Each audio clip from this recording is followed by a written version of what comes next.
Mais um dia de O-News para você. É isso aí, estamos chegando com mais um boletim que tem a função de te deixar sempre bem conectado com as informações do mercado. Exatamente isso. E aí, Cleverson, o que nós temos de novidade para essa semana? Me conta aí, o que está acontecendo nesse mundo cheio de guerra, cessar-fogo, não tem cessar-fogo? O que está acontecendo com esse mundo? A geopolítica? Cleverson, e os indicadores de inflação da semana passada? Eu estou preocupado, meu dinheiro vai depreciar. Quer saber tudo isso? Então você fique bem atento e ligado, porque está começando o seu boletim semanal.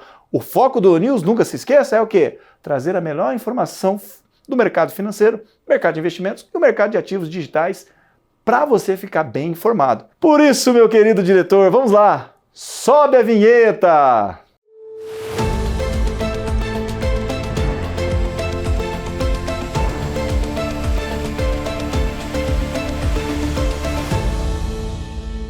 A gente começa falando dos impactos, da semana passada, principalmente quando nós falamos do relacionamento comercial Estados Unidos e China.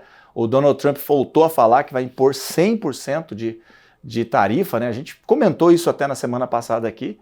Isso fez com que o dólar atingisse até picos ali na casa de 5,5, teve altas durante a semana, mas como ele deu aquela aliviada no final de semana, de perto de sexta-feira, deu aliviada, dizendo que vai sim conversar com Xi Jinping da China para chegar num acordo, o dólar voltou aos seus patamares ali de queda, fechando na casa de 140 na semana passada.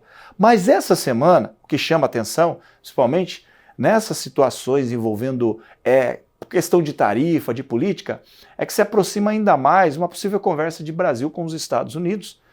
Já tem representantes do governo brasileiro falando com representantes do governo norte-americano para que o presidente Luiz Inácio Lula da Silva e também o Donald Trump tenham tão esperado encontro para tratar sobre o tarifaço imposto ao Brasil de 50%. A expectativa é que esse encontro aconteça aí nos próximos dias. Também a expectativa nessa semana é porque o presidente Donald Trump falou no domingo com Volodymyr Zelensky da Ucrânia. E agora ele deve marcar novamente um encontro ou uma reunião, uma conversa com Vladimir Putin para chegar a uma decisão, a chegar a um acordo no cessar-fogo entre a guerra de Rússia e Ucrânia. Lembrando que nesse final de semana, Israel voltou a atacar o Hamas em virtude de algumas situações que o Hamas não cumpriu com o acordo que na semana passada foi dito, foi selado como tudo certo, e por uma questão de não cumprir esses acordos, o conflito começou a ficar tenso novamente ali e fica a expectativa para essa semana. Essa semana nós temos mais um índice de inflação interessante que será divulgado essa semana, que é o IPCA 15, aquele que mede a inflação do 16º dia do mês de setembro até o dia 15 do mês de agosto, de outubro, melhor dizendo, de setembro a outubro. Essa inflação do IPCA 15 é uma inflação que mede ali quinzena de um mês para quinzena de outro. E geralmente é interessantíssimo para verificar, assim como o relatório Focus, a tendência, o caminho que a inflação está levando. Lembrando sempre que o indicador de inflação IPCA é o parâmetro principal para a reunião do Comitê de Política Monetária do Banco Central do Brasil para definir taxa de juros.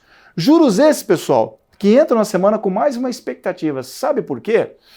Porque o governo brasileiro voltou a dizer que terá aumento de gastos sim para o ano que vem, e essas preocupações de não cumprir o teto fiscal geram situações adversas, principalmente inflacionária, alta dos preços, o que pode atrapalhar nas próximas decisões de taxa de juros do Brasil. Lembrando que a taxa básica de juros do Brasil hoje está 15% ao ano. Então toda essa situação fica aí uma apreensão do que vai acontecer. Essa semana também relatórios importantes devem sair aí pelo mundo, A gente tem aí informações sobre a questão de vendas lá nos Estados Unidos, vendas no varejo dos Estados Unidos.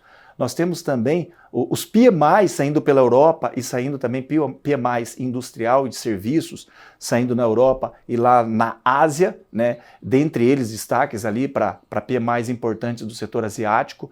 A China passou na semana passada a primeira informação de que ela passou um mês inteiro sem comprar soja dos Estados Unidos, algo que nunca aconteceu, ficar um mês inteiro sem comprar um grão sequer dos Estados Unidos. O Brasil está nessa onda, aproveitando esse momento, surfando essa onda, para fazer o quê? Para vender, exportar mais para aquele país asiático. E o mercado de ativos digitais, Cleves, o que você tem a dizer sobre ele? Pessoal, o que eu tenho a dizer é que o Bitcoin, apesar de nós temos aí uma semana passada de muita correção e de contratos futuros, né, que estavam posicionados apostando em alta, em compra, né, em alta da moeda, foram liquidados e gerou ainda um decréscimo, né? A moeda, o ativo digital chegou a bater ali 105 mil dólares, né? Mas ele voltou a recuperar pelo que fato? Por qual motivo, Cleves? Porque como aconteceu essa correção, logo veio a questão de expectativas que em cenários turbulentos de volatilidade são ativos que os investidores procuram como o ouro, que é o principal agora, e também o Bitcoin. E o Bitcoin tem todo um fundamento por trás que grandes empresas, né, grandes corporações já estão vendo ele como reserva de valor para suas respectivas tesourarias e governos, né, bancos fazendo reservas em Bitcoin. Por isso, quando acontece esse tipo de volatilidade no mercado, é hora de respirar, tranquilizar-se. Sabe por quê? Porque nós sabemos que o Bitcoin, visualizado como reserva de valor, é um excelente caminho para diversificar sua carteira de investimentos. E eu encerro por aqui. Prometo que não falo mais nada nessa edição. E te espero na próxima edição do News. Até lá!